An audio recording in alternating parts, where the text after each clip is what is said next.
Bismillah.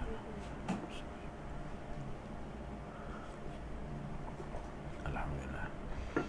Bismillahirrahmanirrahim. Assalamualaikum warahmatullahi wabarakatuh.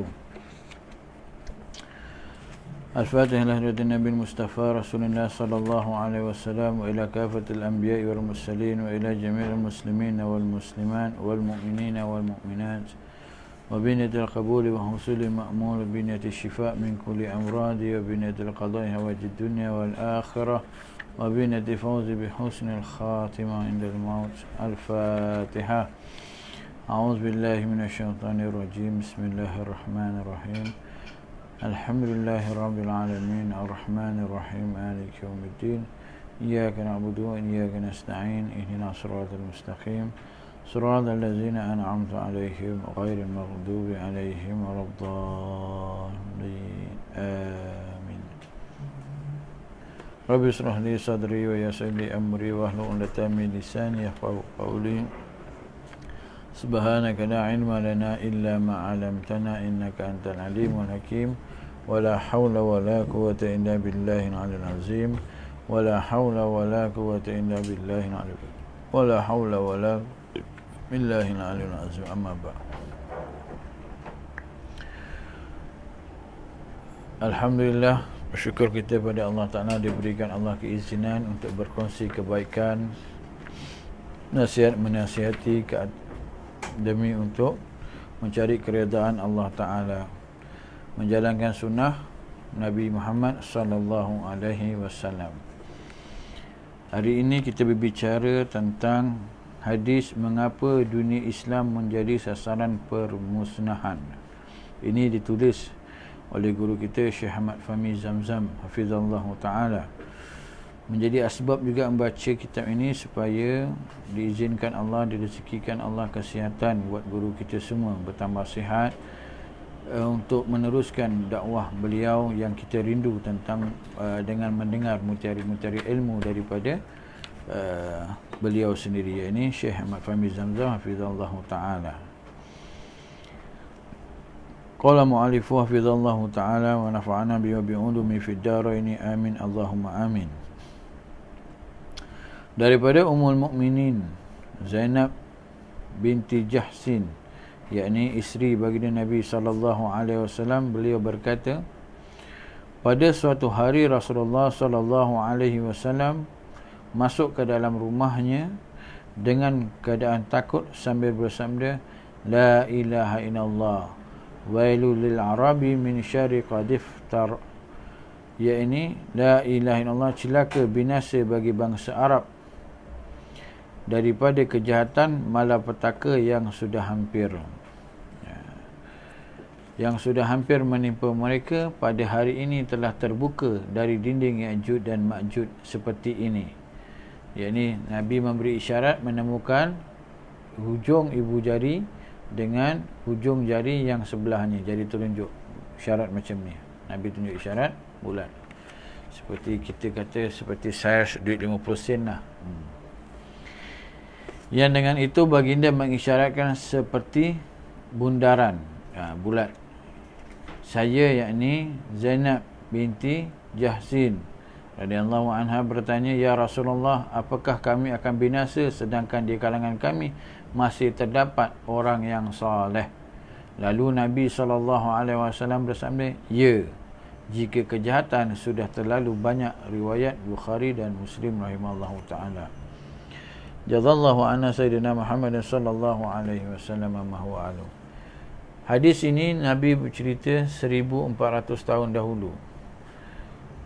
Apa perkara yang akan berlaku, yakni di dalam kitab ini, kitab kiamat hampir tiba, tanda-tanda kecil dan besar kiamat yang masih terselah dan nyata. Tajuk kitab yang ditulis oleh guru kita semua Syekh Ahmad Fahmi Zamzam hafizallahu ta'ala. Nabi memberi satu gambaran, bukan gambaran saja, malahan kebenaran yang akan berlaku. Dan apabila Nabi bagi tahu perkara ini akan berlaku, kita yang mengetahui ataupun yang membaca, apa yang kita patut buat. Di sini juga Nabi beritahu apa yang kita patut buat. Seperti mana Nabi berkatakan, kecelakaan besar, iaitu sudah terbukanya pecahan ataupun lubang Ya'juj dan Ma'juj. Kita pun sendiri maklum dalam surah Al-Kahfi Allah Ta'ala menceritakan kisah Ya'juj dan Ma'juj yang cukup ganasnya dan rakusnya. Jadi lalu Nabi ceritakan kebinasaan. Maka isteri Nabi yang mulia menanyakan, apakah kita akan binasa sedangkan di kalangan kita ada orang soleh? Nabi kata, ya, jika kejahatan sudah terlalu banyak. Maka perkara ini seperti mana berlaku di zaman kita hari ini. Bila mana kejahatan yang terlalu banyak, kemaksiatan yang kita akan dengar saban hari. Kalau buka saja TV, kita akan dengar berita kes yang agak-agak kadang tu tidak boleh kita terima dengan akal. Tapi itulah perkara yang berlaku. Kemaksiatan akan berleluasa, sedangkan orang soleh banyak, orang alim banyak. Di sana akan tumbuh seperti kata, kalau kita tengok dalam keadaan kita sekarang, negara kita, apa yang kita boleh perbuat? Kita hanya mampu berdoa. Sedangkan kalau kita tengok pusat-pusat hiburan, pusat-pusat maksiat tumbuh bagai cendawan. Ditutup, maka dibuka cara gelap. Ditutup yang gelap, dia buka cara yang lain. Seribu daya, sebab kemaksiatan itu akan bertimbun banyak. Banyak lagi kemaksiatan.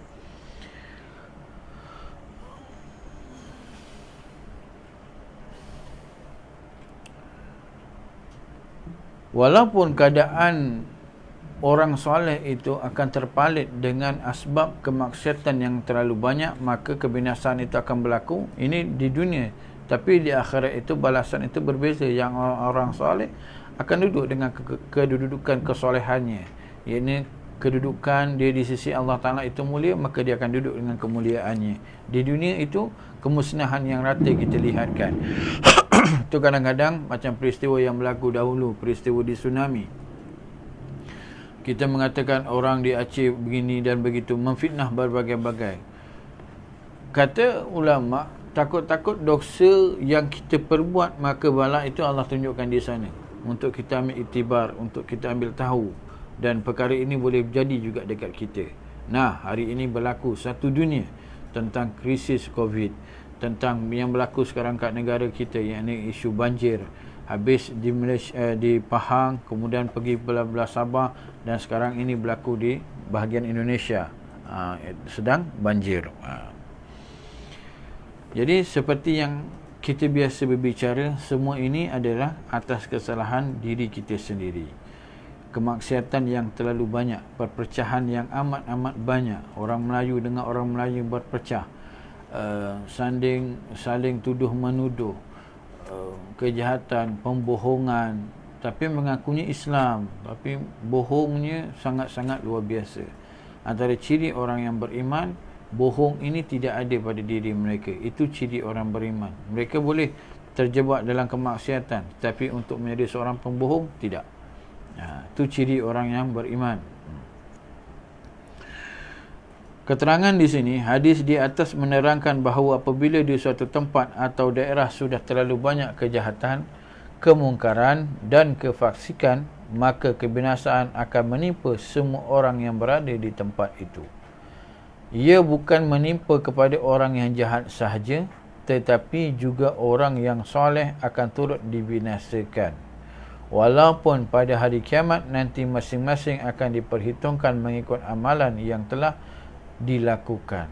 Bukan bermakna kalau kita mendengar kebinasaan akan berlaku semua, sudahlah, sama aja kita tak solat ke, kita solat pun sama juga. Tak. Balasan untuk orang yang baik tetap ada, yang tidak baik tetap ada.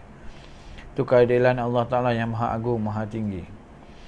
Oleh sebab itu, segala jenis kemungkaran dan kefasikan hendaklah segera dibasmi, dan segala kemaksiatan hendaklah segera dimusnahkan.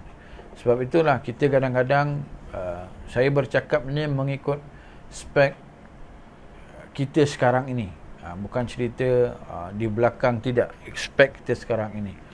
Kalau melihat hari ini banyak operasi kelab-kelab malam dan sebagainya, kesian pekerja-pekerja ataupun badan-badan yang berkenaan dalam mementeras kemaksiatan ini. dan peribadi, maka tutup sajalah. Itulah yang lebih mudah. Maka haramkan terus perkara-perkara ini. Kedai arak diharam, ditutupkan semua sekali. Kelab-kelab malam tutup, setutup-tutupnya. Tidak ada istilah setelah selesai COVID dibuka, tak ada, terus tutup. Mengelak daripada kemaksiatan. Dan inilah kita kena ambil iktibar apa yang berlaku. Bukan perkara ini, bukan perkara main-main. Nabi bagi tahu kita, dan Nabi risau perkara itu, sehingga Nabi sebutkan kecelakaan yang menimpa bangsa Arab waktu zaman itu, dan Nabi bagi tahu tu sampai kepada kita hari ini. Oleh sebab itu, segala kemungkaran dan kefasikan hendaklah segera dibasmikan, dan segala kemaksiatan hendaklah segera dimusnahkan, supaya tidak terjadi malapetaka yang bukan hanya akan menimpa orang yang melakukan kemungkaran dan kejahatan tersebut, tetapi juga menimpa semua penduduk yang berada di tempat berkenaan. Kita kadang-kadang dalam satu sudut hiburan, kadang-kadang tu kita suka dalam bab mengeluarkan aib si fulan, suka mengeluarkan aib, sedangkan itu berdosa. Tapi itu menjadi satu rating yang besar untuk mencari keaiban, mencari kekurangan, mencari apa yang tidak baik pada orang ni. Kita nak cari kebaikan, bukan nak cari keburukan. Tapi itulah menjadi kesukaan, kegemaran dan sebagainya. Kalau kita tengok di siaran kita sendiri pun, kalau siaran agama ni kadang waktu tayangnya jam 7.30, waktunya maghrib. Jadi yang nak ambil manfaat tu kat mana? Kita tidak dapat ambil manfaat. Jadi sama-sama kita ambil iktibar untuk kita semua. Sebab itulah saya cakap perkara ini saya bercakap dalam aspek kita hari ini. Bukan bercakap esok, bukan bercakap sejarah, tak, yang berlaku hari ini daripada pandangan saya sendiri. Dalam hadis di atas, walaupun disebutkan secara khusus tentang bangsa Arab, tetapi yang dimaksudkan meliputi seluruh bangsa yang ada di dunia ini. Bismillahirrahmanirrahim. Alhamdulillah, Allahumma salli wa sallim ala sayyidina. Tujuan disebutkan bangsa Arab secara khusus adalah kerana Nabi kita SAW sendiri daripada kalangan mereka. Dan yang menerima Islam pada waktu itu permulaannya penyebarannya juga daripada kalangan bangsa Arab, dan sedikit sekali daripada bangsa lain. Begitu pula halnya dalam masalah yang berkaitan dengan maju dan mundurnya umat Islam yang banyak bergantung dengan keadaan bangsa Arab itu. Selain itu, bangsa rasmi Islam ialah bahasa Arab. Kemudian Ya'juj dan Ma'juj adalah dua bangsa daripada keturunan Nabi Allah Adam AS yang dahulunya banyak membuat kerosakan di atas permukaan bumi. Lalu batas daerah dan kediaman mereka ditutup oleh Raja Zulkarnain dan pengikut-pengikutnya dengan besi campuran tembaga. Dengan itu mereka tidak dapat keluar sehingga hampirnya hari kiamat nanti. Maka pada waktu itu dinding yang kuat tadi akan hancur dan keluarlah kedua bangsa itu dari kediaman mereka. Lalu kembali membuat kerosakan di atas permukaan bumi. Apabila peristiwa ini terjadi, maka bererti hari kiamat sudah dekat sekali. Yang berlaku hari ini pun kita sudah semakin risau, apatah lagi peristiwa yang akan berlaku. Ya Allah, kita mohon pertolongan, kita mohon sangat-sangat agar kerosakan tidak bermaharajalela. Kerosakan akan berlaku. Nabi dah bagi tahu kerosakan akan berlaku. Apa yang kita boleh buat hari ini, kita jaga apa yang hukum Allah perintahkan. Kita macam kita berbicara lah, jaga solat kita, perbanyakkan selawat, perbanyakkan istighfar. Walaupun perkara itu berlaku, maka kita insya-Allah dipelihara Allah Ta'ala dan balasan kebaikan kita akan dapat daripada di yaumul akhir nanti. Itulah ketentuan yang pasti-pasti akan berlaku. Jadi apa yang perlu kita buat hari ini, lebih khusus, lebih melakukan ketaatan, lebih merasa risau, lebih merasa bimbang. Hari ini kita tengok ya, dalam bab COVID ni, yang macam-macam diperkatakan dari sudut perbuatannya, dari sudut apa sekalipun, yang bukan ahlinya pun bercakap, yang ahlinya dah tentu. Jadi kita dah tak tahu dah yang mana satu. Apa yang kita tahu, segala yang berlaku itu tidak akan berlaku tanpa izin Allah Ta'ala. Itu pegangan. Asbab daripada COVID ini, maka kita hari ini yang masih punya mak ayah, kita tidak dapat berjumpa, berziarah. Sedangkan doa mereka, menatap wajah mereka saja sudah mendapat pahala. Kemudian kita tidak dapat berjumpa adik-adik, berkumpul untuk merapatkan tali persaudaraan. Tak. Bab untuk pergi ke masjid dan sebagainya, itu dah memang kita minta sangat-sangat. Pun dari satu sudut yang begini, apakah kita tak terfikir apa benda yang nak berlaku ni? Apa perkara yang akan nak datang lagi ni? Kata ulama, COVID ni tak hilang.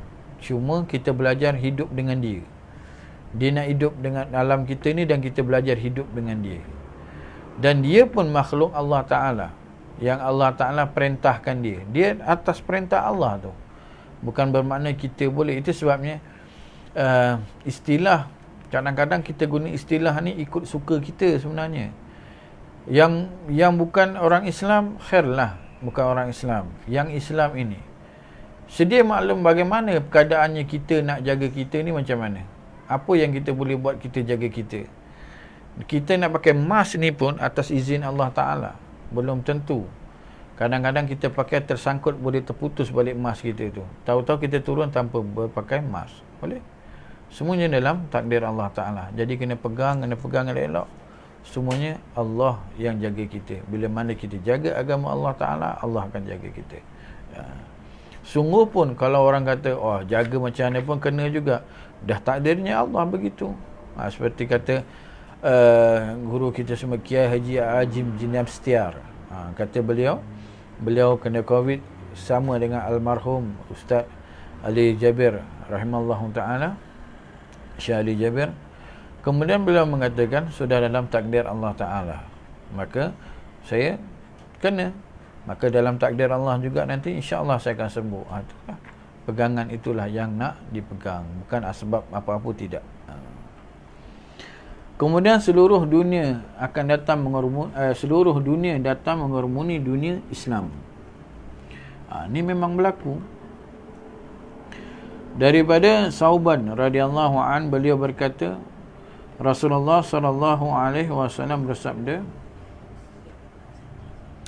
hampir tiba suatu waktu di mana bangsa-bangsa dari seluruh dunia akan datang mengerumuni kamu bagaikan orang yang hendak makan mengerumuni talam hidangan mereka. Maka salah seorang sahabat bertanya, adakah hal itu kerana bilangan kami sedikit pada hari itu? Nabi SAW menjawab, tidak. Bahkan kamu pada hari itu banyak sekali, tetapi kamu umpama buih di waktu banjir. Dan Allah Subhanahu wa ta'ala akan mencabut rasa gentar terhadap kamu dari hati-hati musuh kamu. Dan Allah Subhanahu wa ta'ala akan melemparkan ke dalam hati kamu penyakit wahan.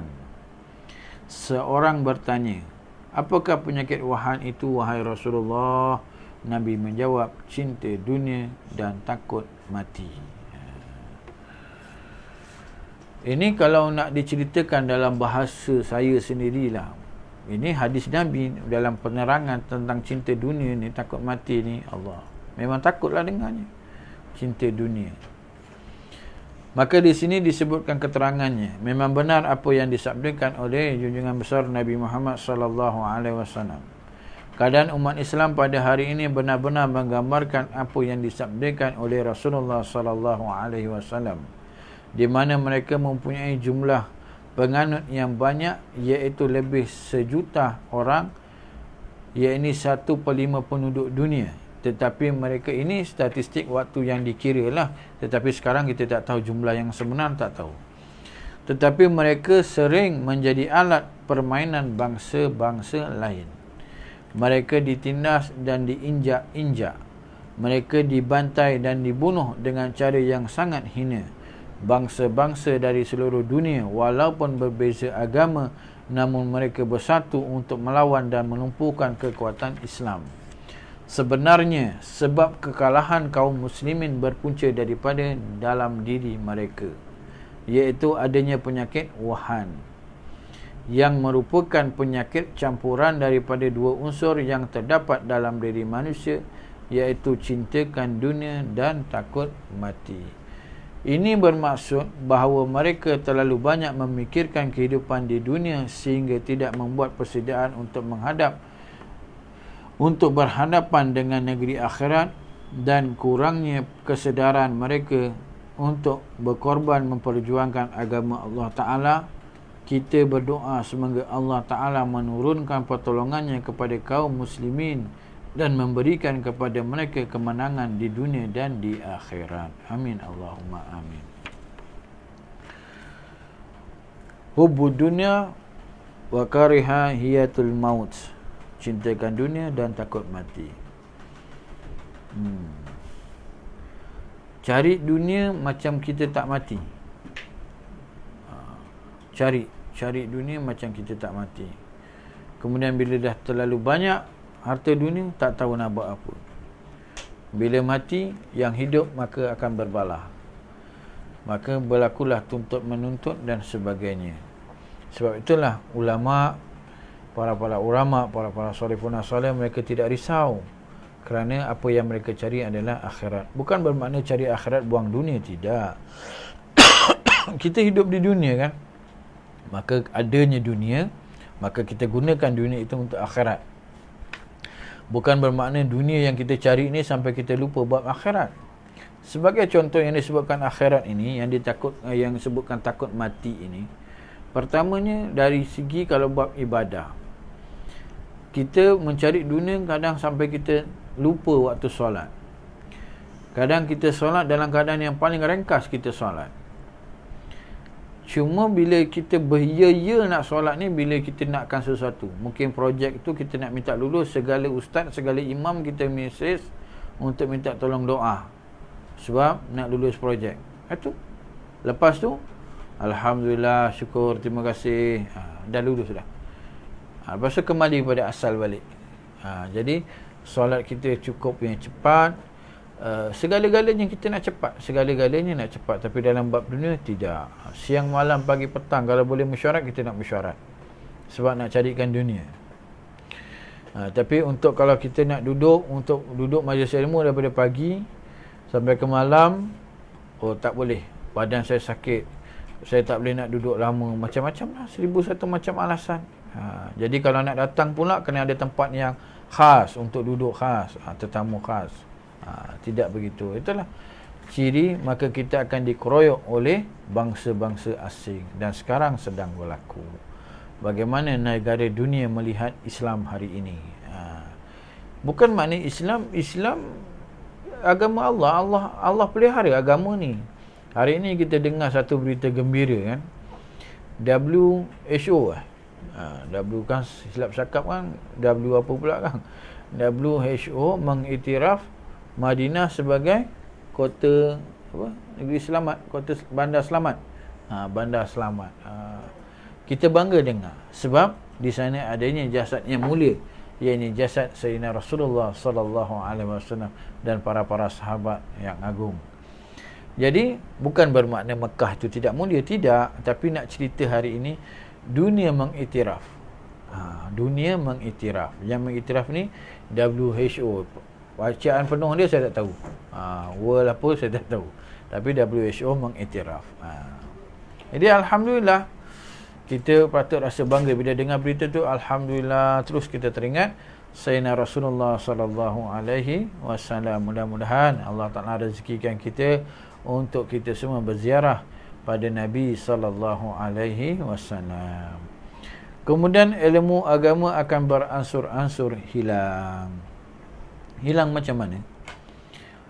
Daripada Abdullah bin Amr bin Ash radhiyallahu an, beliau berkata, sami'tu Rasulullah sallallahu alaihi wasallam yaqul, inna Allah la yaqbidul ilma tiza'an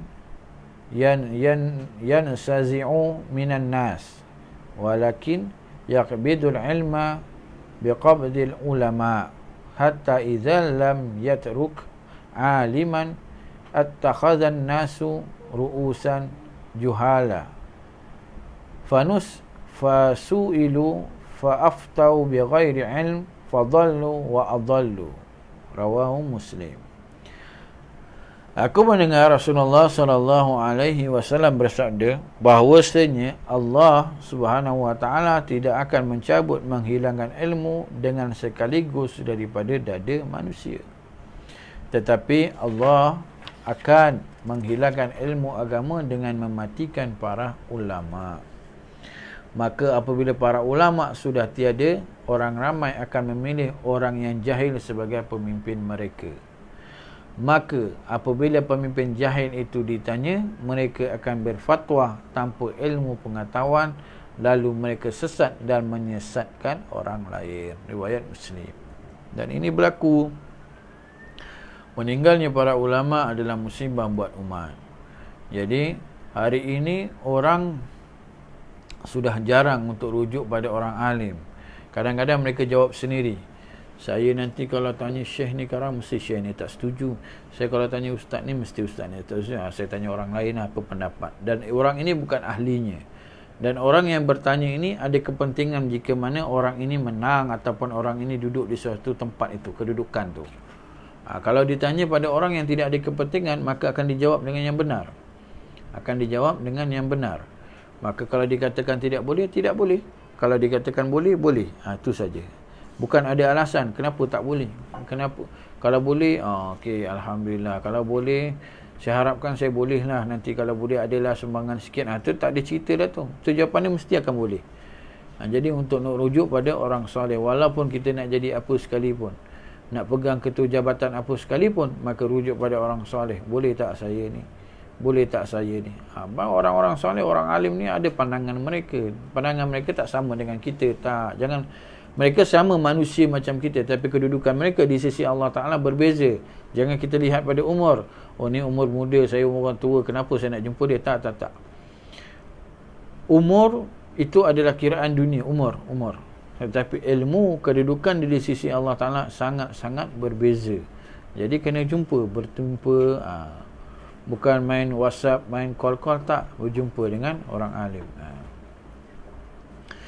Maka di sini disebutkan keterangan daripada hadis ini, sekarang ini alim ulama sudah berkurangan.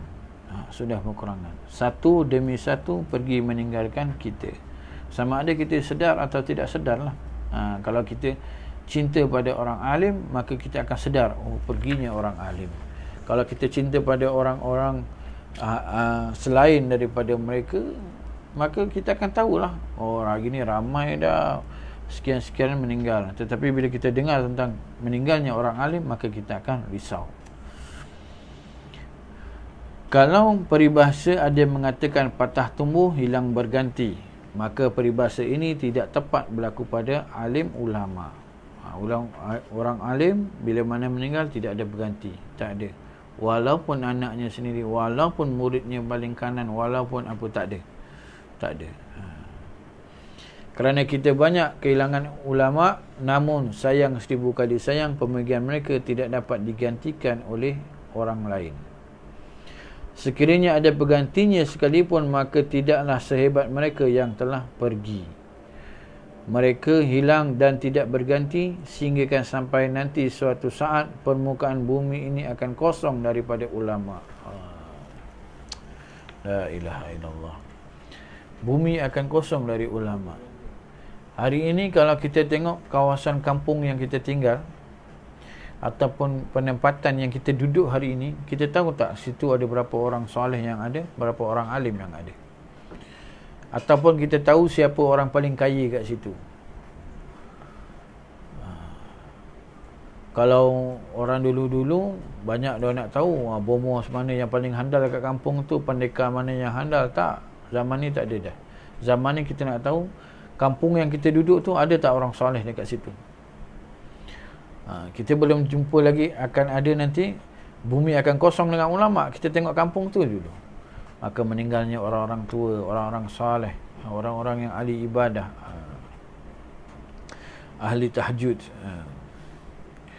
maka pada waktu itu sudah tidak berarti lagi kehidupan di dunia ini. Meninggalnya semua orang alim, maka kehidupan di dunia ini tidak berarti lagi. Allah. Alam penuh dengan kesesatan. Manusia telah kehilangan nilai dan pegangan hidup. Sebenarnya para ulama lah yang memberikan makna dan erti kepada kehidupan manusia di permukaan bumi ini. Apabila mereka telah tiada, maka hilanglah segala sesuatu yang bernilai. Kita kadang kita tengok negara-negara barat, negara-negara yang bukan Islam yang berjaya, maka kita ambil filosofi mereka. Sedangkan mereka itu sendiri mengambil pelajaran daripada Islam. Mereka bangga. Kita je kadang-kadang tak bangga dengan alim-alim ulama kita sendiri. Kena banggalah. Nak tahu hari ni berapa ramai antara kita yang nak anak mereka jadi alim. Bukan pergi pendaftaran negara letak nama alim. Nak anaknya jadi alim, nak anaknya duduk pondok, nak anaknya belajar tahfiz, nak tu berapa ramai. Kat sinilah nanti akan tahu. Nilai tu nanti akan kita dapat jawapannya dari situ nanti. Bila dah tak ada nanti, maka tak adalah, warisan tu tak ada. Cuma kita berpegang pada kata ulama, apabila seseorang itu yang berkhidmat agama, suka berkhidmat dengan agama, berkhidmat dengan para orang soleh, insya-Allah akan ditakdirkan Allah Ta'ala, kalaupun bukan anak mereka, mungkin cucu zuriat keturunan mereka nanti salah seorang akan jadi orang alim. Kita meyakini kalam-kalam ulama. Mereka berkata melalui firasat yang Allah Ta'ala berikan kepada mereka, bukan seperti firasat kita, tidak. Kemudian kata guru kita lagi, paling menyedihkan kita apabila kegiatan untuk melahirkan ulama ini tidak menjadi perhatian dan sewajarnya daripada masyarakat sekarang ini. Allah. Ilmu agama tidak banyak dipelajari berbanding dengan ilmu umum. Pondok-pondok dan madrasah-madrasah kurang mendapat perhatian daripada para cendekiawan. Mereka lebih mengutamakan pelajaran di bidang keduniaan yang dapat menjanjikan keuntungan harta benda dunia. Oleh sebab itu, perlulah kita memikirkan hal ini dan mencari jalan untuk menyelesaikannya. Tak salah kalau anak kita jadi saintis, tapi dalam masa yang sama, dia menjadi saintis mengikut syariat agama. Pegangan agamanya kuat, pegangan akidahnya kuat. Itu tak salah. Ini jangan sampai terlupa langsung. Bila sampai dah belajar universiti, belajar master, belajar mula-mula mula-mula diploma. Lepas diploma, sijil degree, lepas tu master. Jadi bila sampai kepada peringkat diploma, peringkat degree, balik kita tanya rukun Islam ada berapa, maka terkial-kial nak cari jawapan. Rukun iman ada berapa? Terkial-kial nak cari jawapan. Rukun solat ada berapa? Terkial-kial. Cuba lepas ni kita tanya, yang ada dalam rumah kita tanya semua. Rukun Islam ada berapa? Rukun iman ada berapa? Rukun Islam ada berapa? Tanya ni dulu. Berapa yang boleh jawab? Jawab ikut turutan, jangan jawab ikut rojak. Tak. Kalau rukun solat tu, kalau tertib letak dulu, solatnya kat mana? Jadi tertib mesti last sekali. Jadi kat situlah.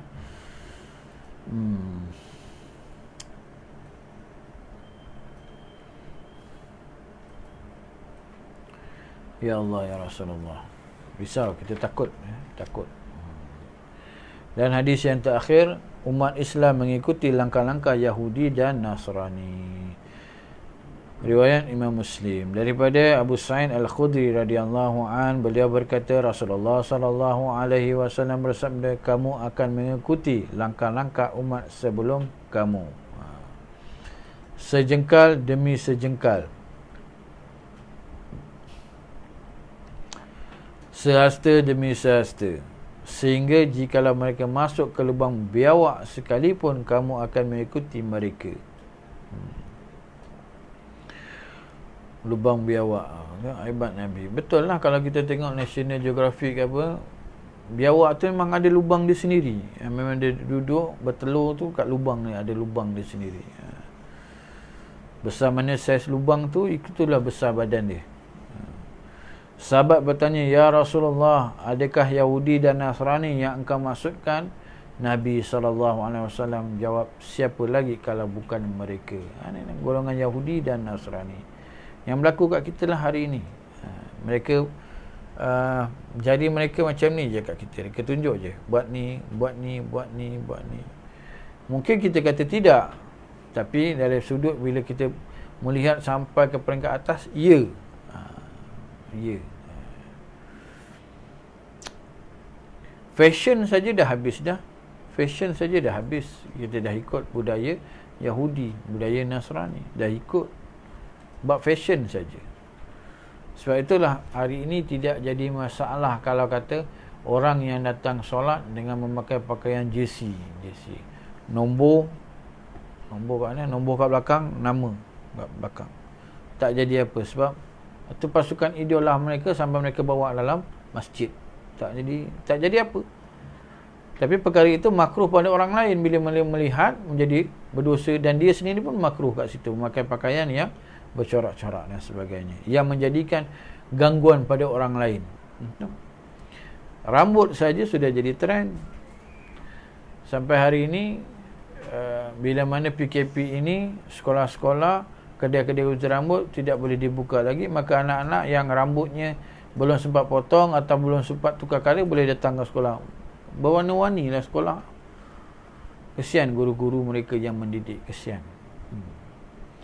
Tapi apa nak buat? Itulah dia, umat Islam akan mengikuti langkah Yahudi dan Nasrani. Berbanding dengan umat dahulu di zaman Nabi, yang sebelum hijrah mereka, yang sampai kepada Nabi, itu ada satu perbezaan yang sangat besar.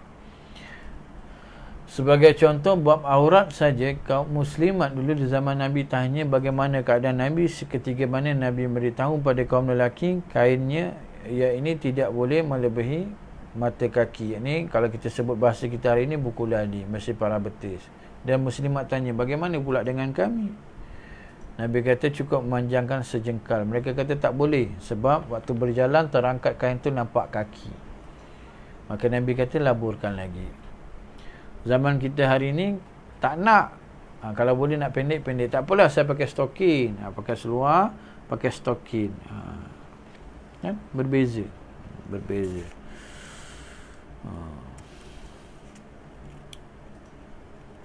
La ilaha illallah.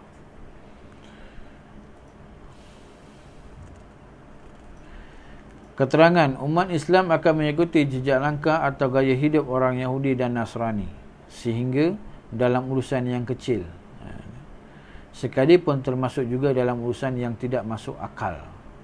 Contohnya, jikalau orang Yahudi dan Nasrani masuk ke lubang biawak yang kotor dan sempit sekalipun, orang Islam akan terus mengikuti mereka. Bab perniagaan sahaja kita dah ikut banyak dah bab perniagaan. Baru-baru ni saya tertanya satu soalan pada diri sendiri, dan mohonlah muslimin muslimat kalau ada yang tahu jawapannya bagi tahu. Kita kadang macam mana nak cakap ni, perniagaan nak ambil maklum, saya nak tanya pendapat. Kita beli ayam seekor, kita beli di pasar. Lepas tu kita cakap sebelum tukang jual ni nak potong, dia akan timbang mengikut keseluruhan harga ayam. Maka dia timbang, itulah harga yang kita akan bayar. Baiklah, dia potong, dia buanglah segala-galanya. Maka kita kata kaki kita tak nak dan bahagian organ dalam kita tak nak. Bahagian itu tidak dibuang, maka dijual pada yang lain. Macam mana pula keadaan tu? Kalau ada, ini saya bubur tanda soal. Kalau ada yang tahu, tolong jawabkan. InsyaAllah boleh bantu, tolong jawab. Nanti saya pun cari jawapan tu. Baru tertimbul soalan ni 2-3 hari, Allah. Baik. Sekarang ini kita dapat melihat hakikat apa yang telah disabdakan oleh Rasulullah sallallahu alaihi wasallam ini. Ramai orang Islam yang kehilangan pegangan hidup. Mereka banyak meniru gaya hidup Yahudi dan Nasrani. baik secara sedar atau tidak, ramai orang Islam yang telah terperangkap dalam tipu muslihat Yahudi dan Nasrani, dan banyak pula di kalangan mereka yang sudah menjadi alat untuk kepentingan Yahudi dan Nasrani. Ya Allah, selamatkanlah kami daripada neraka. Ini doa guru kita. Amin, Allahumma amin. Kalau kita tengok anak-anak je, mereka create satu game yang boleh melalaikan sampai sekian jam. Game yang masyhur hari ni PUBG, yang mana semua terlibat. Yang anak-anak, yang tua, yang bapa anak pun sama terlibat. Saya tak main, tak tahu pun. Jadi agak-agak waktunya macam mana mereka susun untuk solat. Sedangkan ada anak-anak yang lain hari ini sedang sibuk baca Al-Quran, sedang sibuk mentelaah kitab, sedang sibuk membantu ahli keluarga yang susah dan sebagainya. Tetapi cara macam mana mereka nak buat hari ini dengan cara yang mudah, maka kita create satu keadaan, maka mereka akan disebutkan dengan perkara ini. Termasuklah apa sekalipun, wa imma Facebook, wa imma WhatsApp, apa sekalipun. Sebab itulah kata ulama, gunakanlah medan teknologi ini sebagai medan dakwah. Islam tidak kata kita tidak boleh guna teknologi, tak. Islam tak kata kita tak boleh guna komputer, tak boleh guna telefon, tak. Islam bukan satu agama yang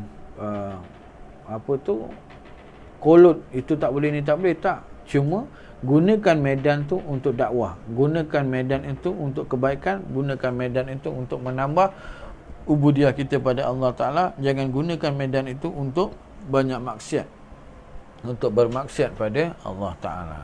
Jadi itulah sedikit sebanyak perkongsian. InsyaAllah mudah-mudahan menjadi manfaat, khusus buat diri saya sendiri dan untuk diri kita semua.